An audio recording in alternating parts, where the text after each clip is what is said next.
ഞാൻ കല്യാണമൊക്കെ കഴിക്കാം, പക്ഷെ കല്യാണം കഴിഞ്ഞ് സന്താനങ്ങളൊക്കെ ഉണ്ടായാൽ ഞാൻ തപസ് ചെയ്യാൻ വേണ്ടി പോകും. എന്റെ ജീവിതം തപസ്സനുഷ്ഠിക്കാൻ വേണ്ടിയിട്ടാണ്. തപസ് കൊണ്ട് മാത്രമേ ഈശ്വരനെ സാക്ഷാത്കരിക്കാൻ പറ്റുള്ളൂ. ലൗകികമായിട്ടുള്ള ജീവിതം ഞാൻ നയിക്കുന്നത് ഇതിലിങ്ങനെ മുഴുകാൻ വേണ്ടിയിട്ടല്ല. അതിന് രക്ഷപ്പെടണമെങ്കിൽ ഭഗവാൻ തന്നെ നമ്മുടെ പുത്രനായിട്ട് വരാന്ന് പറഞ്ഞിട്ടുണ്ട്. 9 പുത്രിമാരുണ്ടാവും, 10ാമത് തന്നെ ഭഗവാൻ വരാന്ന് പറഞ്ഞിട്ടുണ്ടല്ലോ. അപ്പൊ ദേവഹൂതിയോട് കർദമ പ്രജാപതി അതിന് സമ്മതമാണെങ്കിൽ കല്യാണം കഴിക്കാന്ന് പറഞ്ഞു. ദേവഹൂതി പറഞ്ഞു, എനിക്ക് അങ്ങേപ്പോലുള്ള ഒരു ഭർത്താവിന് കിട്ടുക എന്ന് പറഞ്ഞ ഭാഗ്യല്ലേ. എന്റെ കാരണന്മാരുടെയും ഞാൻ ചെയ്തതായ ആ പുണ്യത്തിന്റെയും ഫലമാണ് എനിക്ക് അങ്ങേപ്പോലെ ഭർത്താവിനെ കിട്ടിയത്. കാരണം അങ്ങ് താപസനാണ്. കയ്യിൽ കാശുണ്ടോ സൗകര്യം ഉണ്ടോ എന്നുള്ളതല്ല നോക്കിയത്, അദ്ദേഹത്തിന്റെ മനസ്സാണ് ആ ദേവഹൂതി നോക്കിയത്. നല്ല ഹൃദയമാണ്. നല്ല ഹൃദയമുള്ളവരെ കല്യാണം കഴിച്ചാൽ ജീവിതത്തിൽ ഒരിക്കലും വിഷമങ്ങൾ ഉണ്ടാവില്ല, സന്തോഷമായിട്ടുള്ള ജീവിതം നയിക്കാൻ സാധിക്കും. പിന്നെ കർദമ പ്രജാപതിയുടെ മുമ്പിൽ ദേവഹൂതി അങ്ങനെ വിവാഹമെല്ലാം കഴിഞ്ഞ് അവരുടെ കുടുംബജീവിതം അങ്ങനെ അവര് തുടരുകയാണ്. ഇത് അദ്ദേഹത്തിന്റെ സ്വയംഭുവനും ശതരൂപയും മറ്റുള്ള പെൺകുട്ടികളോട് തിരിച്ചു പോന്നു. അതിനുശേഷം ദേവഹൂതി കർദമ പ്രജാപതിയെ ശുശ്രൂഷകളെ കൊണ്ട് സന്തോഷിപ്പിച്ചു എന്ന് പറയാണ്. പതിവിംഗിത ഗോവിത, ഭർത്താവിന്റെ ആഗ്രഹം എന്താണോ ആഗ്രഹങ്ങളെ സാധിപ്പിക്കാൻ വേണ്ടി ഒപ്പം നിൽക്കലാണ് ഒരു ഭാര്യയുടെ ശരിയായിട്ടുള്ള ധർമ്മം എന്ന് പറയുന്നത്. ഒരു ഭർത്താവിന് എന്താണോ ആഗ്രഹം അത് മനസ്സിലാക്കിക്കൊണ്ട് പെരുമാറുക എന്ന് പറയില്ലേ. മുഖത്ത് നോക്കിയാൽ മനസ്സിലാവും, മുഖലക്ഷണം എന്ന് പറയാറില്ലേ. മുഖത്തേക്ക് നോക്കിയാൽ മനസ്സിലാവും എന്താവും ഭർത്താവിന് ആഗ്രഹം. ആ ഭർത്താവിന്റെ ആഗ്രഹങ്ങൾ എന്താണോ അത് മനസ്സിലാക്കിയും കൊണ്ട് ജീവിക്കലാണ്. ഭർത്താവ് പറഞ്ഞിട്ട് പോലും ഭാര്യ കേൾക്കാറൊക്കെ ഉണ്ടാണെങ്കിൽ അത് ഭാര്യ എന്നൊന്നും പറയാൻ പറ്റില്ല. ഇനി ഭാര്യയ്ക്ക് എന്തെങ്കിലും ആഗ്രഹം ഉണ്ടെങ്കിൽ ഭർത്താവ് അത് ചെയ്തു കൊടുക്കാത്ത ആളാണെങ്കിൽ അയാൾ ഭർത്താവ് എന്നൊന്നും പറയാൻ പറ്റില്ല. അപ്പൊ ഭാര്യാഭർത്താക്കന്മാരായി ജീവിക്കുന്നത് അവരവർ പരസ്പരം മനസ്സുകൊണ്ട് അടുക്കുമ്പോഴാണ്, അവർ പരസ്പരം അറിയുമ്പോഴാണ്. അല്ലാതെക്കുള്ള ജീവിതത്തിൽ ഒരിക്കലും ആ ജീവിതം നമുക്ക് അവസാനം വരെ കൊണ്ടുപോകാൻ എളുപ്പമല്ല. അപ്പൊ ഇവിടെ എങ്ങനെയാണ് ഭർത്താവിന്റെ ആഗ്രഹത്തിനനുസരിച്ചാണ് ദേവഹൂതി ശുശ്രൂഷിച്ചു എന്നാണ്.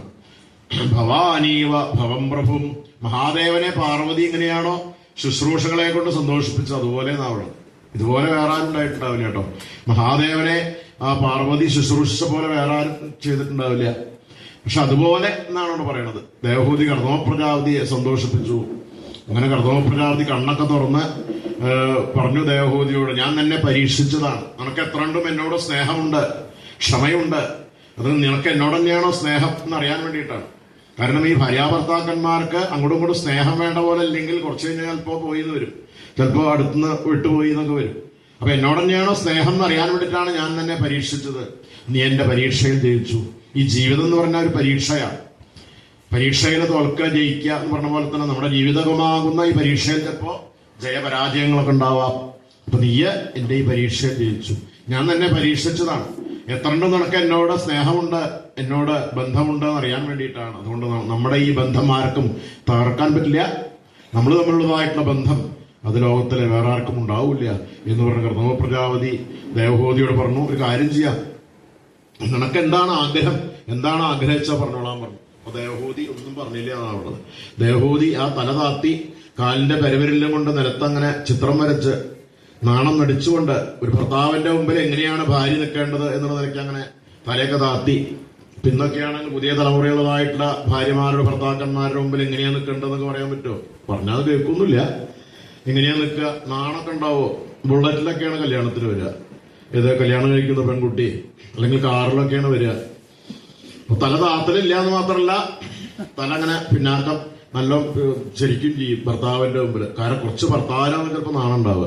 ഭർത്താവ് ചിലപ്പോൾ ലജ്ജയൊക്കെ ആയിട്ടാക്കുന്ന തലയൊക്കെ താത്തി നിൽക്കും. ഭാര്യയ്ക്ക് ഒരു നാണവുമില്ല, നാണവമാനമില്ല എന്ന് പറയില്ലേ. അപ്പൊ അങ്ങനെയല്ല, ഒരു സ്ത്രീയുടെ ശരിയായിട്ടുള്ള സൗന്ദര്യം എന്താണെന്ന് ചോദിച്ചു കഴിഞ്ഞാൽ ലജ്ജയുണ്ടാവുക.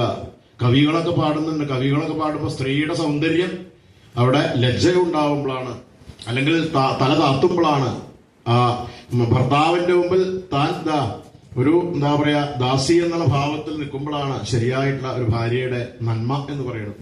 ഇത് പുറമേയുള്ളതായിട്ടുള്ള സൗന്ദര്യമല്ല ഇവിടെ പറയുന്നത്. ഈ സ്ത്രീകളുടെ സൗന്ദര്യം ഉള്ളിലാണ്. അപ്പൊ ഈ ദേവഹൂതി തന്റെ ഭർത്താവിന്റെ മുമ്പിൽ തല താത്തി നാണം നടിച്ചുകൊണ്ട് നിന്നു. പറഞ്ഞു, എനിക്കൊരു ആഗ്രഹമില്ല, പക്ഷെ ഒരാഗ്രഹമുണ്ട്. ഏത് സ്ത്രീകളായാലും ആ സ്ത്രീകൾക്കൊരു മോഹം ഉണ്ടാവില്ലേ? കല്യാണമൊക്കെ കഴിഞ്ഞാൽ ഭർത്താവിനോടുകൂടി ഇങ്ങനെ സുഖമായിട്ട് കഴിയണമെന്ന് മോഹം ഉണ്ടാവില്ലേ? മാത്രമല്ല, എനിക്കൊരു അമ്മയാവണം, കുട്ടികളെ വാത്സല്യിക്കണം എന്ന് മോഹമുണ്ട്. ഒരു സ്ത്രീയുടെ പൂർണ്ണത എവിടെയാണ്? കുട്ടികൾ ഉണ്ടാവുമ്പോഴാണ്. കുട്ടികളെ വത്സലിക്കുമ്പോഴാണ്, അമ്മ എന്നുള്ള നിലയ്ക്ക് വരുമ്പോഴാണ് സ്ത്രീയുടെ പൂർണ്ണത ഉണ്ടാവുന്നത്. അതുകൊണ്ട് എനിക്കും ഒരു അമ്മ